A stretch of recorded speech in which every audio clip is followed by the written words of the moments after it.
Welcome to Stories Podcast. I'm your host, Amanda Weldin. Today's story is called The Wind and the Sun, a classic fable adapted by Daniel Hinds. Thanks! Enjoy the episode. The Wind and the Sun. One fine spring day, the wind and sun were talking together in the sky. Well, arguing would be a little more accurate. You see, the wind and sun have been friends since the earth was born, so it's natural for them to argue from time to time, even though they don't really mean anything by it. "What a beautiful day it is today," the wind said breezily. "You're very welcome," replied the sun, beaming with pride. They were floating above the world, but their attention was on a happy little valley that was right in the middle of nowhere in particular. The valley had tall, amber grass, billowing shady trees, and a single dirt path that was used by the deer and bunnies and even the occasional human. "You know, you can't take credit for every nice day," blustered the wind. "If I wanted to, I could blow and blow and blow and wreck it all." The sun looked over, brows furrowed, confusion dawning. "But why in the world would you want to do that? Everything is nice right now. Look, there's 2 deers playing in the light. And there, it's a bunny digging for veggies. And see, here comes a friendly girl down the path. Look at her lips, she's singing a song. What could be better than a calm and sunny day?" "I'm just sick of you getting all the thanks every time someone goes outside," huffed the wind. "I blow all the rain clouds away and all people can say is, 'Gee, what a sunny day. We should go outside. How nice. No thanks for wind. Not so much as a high five. Not so much as a low 5. "I think you're blowing this out of proportion," the sun said brightly. "People thank you when they fly kites." "Kites!" howled the wind. "I'm so sick of kites. That's the only time anyone thinks about me at all is kites. Why don't you go fly a kite if you like it so much?" "There's also sailboats." "Don't even talk to me about sailboats. It used to be sailboats everywhere. Now they use gas and sails are just a gimmick. A gimmick! Ask Blackbeard if I'm a gimmick. Ask Christopher Columbus who powered their ships. That's right, me, the wind." "Relax now, wind," the sun said lightly.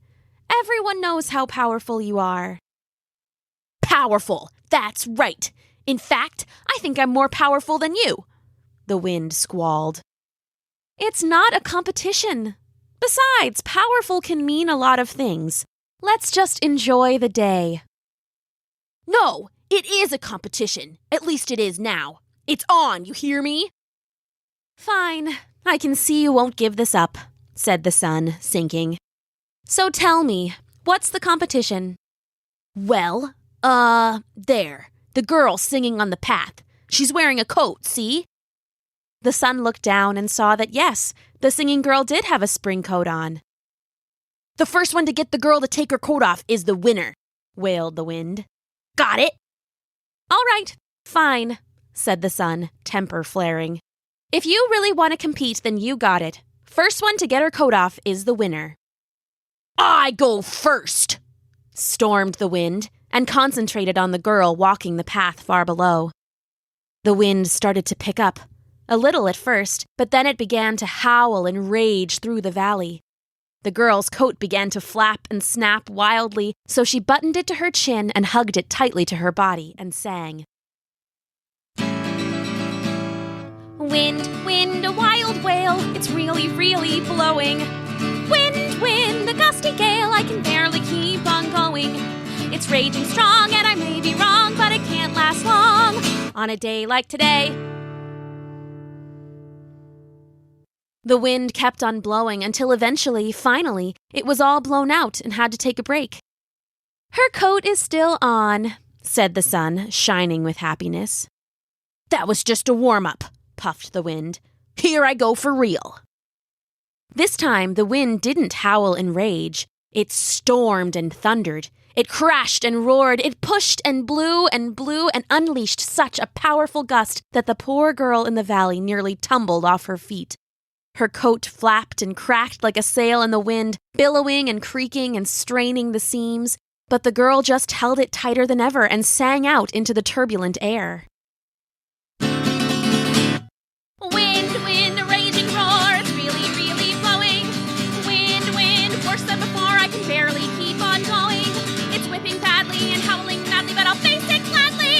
a day like today.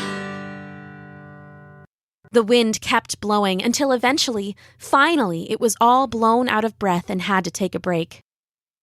"Her coat is still on," said the sun, beaming once more. "She's stronger than she looks," wheezed the wind. "I'd like to see you try."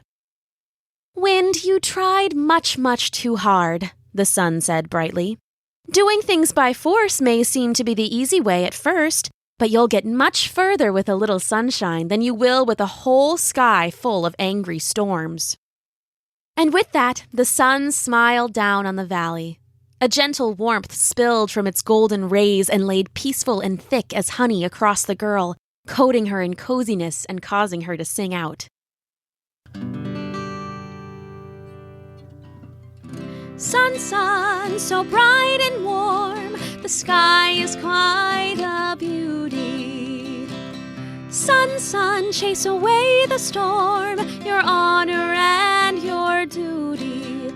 It's a sky to quote, and it has my vote, so who needs a coat on a day like today?" And with that, the girl took off her coat and slung it over her shoulder, singing happily the rest of the way home. The end.